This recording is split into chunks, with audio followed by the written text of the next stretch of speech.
বন্ধুরা, পাতলা করে কই মাছের ঝোল রান্না করার জন্য আমি নিয়ে নিয়েছি কাঁচা লঙ্কা, পেঁয়াজ, আদা, জিরে, তেজপাতা, টমেটো, লবণ, হলুদ।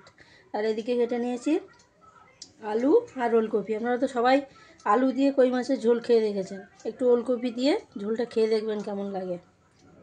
বন্ধুরা, ঝোলের জন্য আমি একটু আলু আর ওলকপিটাকে হালকা করে সেদ্ধ করে নেব। জল দিয়ে দিলাম প্রয়োজন মতন।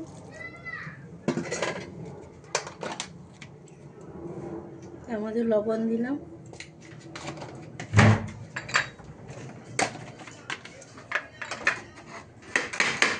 হলুদ অল্প করে দিলাম,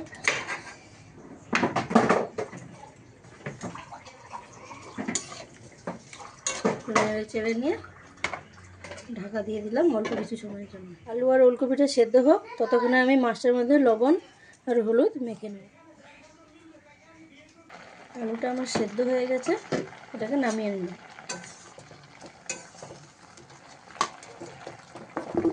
আমাদের সর্ষে তেল দিয়ে দিলাম।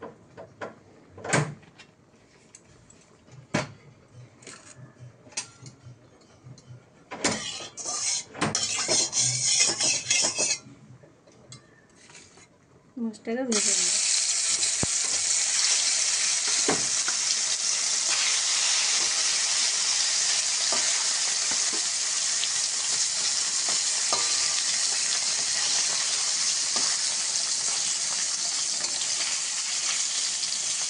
লাল লাল করে মাছ ভাজা হয়ে গেছে, এবারে নামিয়ে নিচ্ছি।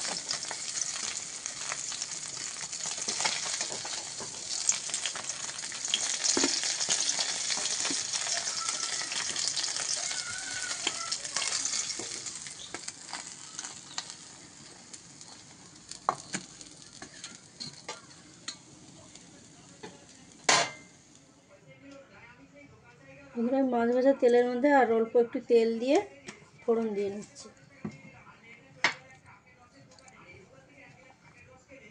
ফোড়ন দিলাম জিরে, তেজপাতা, কাঁচা লঙ্কা,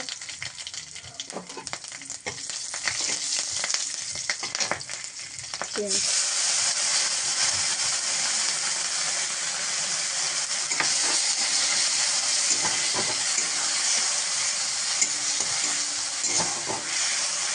একটু ভালো করে ভাজা ভাজা করে নিয়ে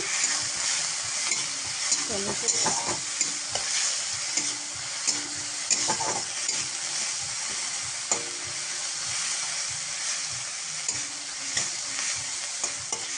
এর মধ্যে আদা জিরে বাটা দিয়ে দিলাম,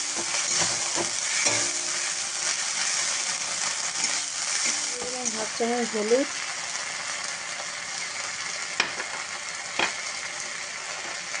লবণ যেহেতু সেদ্ধতে দেওয়া আছে তাই একটু অল্প করে দিলাম।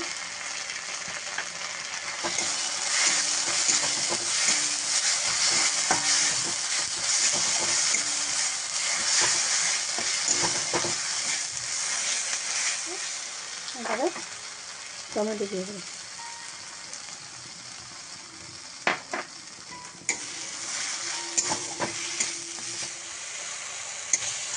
সুন্দর মশলাটা কষানো হয়ে গেছে, এবার এর মধ্যে আমি সবজিটা দিয়ে দিলাম। সবজিটা দিয়ে একটু ভালো করে কষিয়ে নিয়ে জল দেব।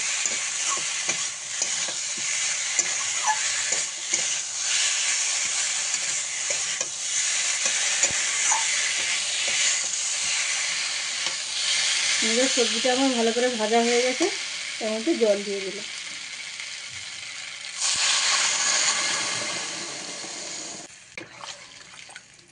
বন্ধুরা, ঝোলটা ফুটে গেছে, তার মধ্যে মাছটা দিয়ে দিলাম। মাছটা দিয়ে কিছু সময় ফুটলে নামিয়ে দেবো। বন্ধুরা, ঝোলটা আমার হয়ে গেছে, নামানোর আগে একটু ধনেপাতা দিয়ে নামিয়ে নেব।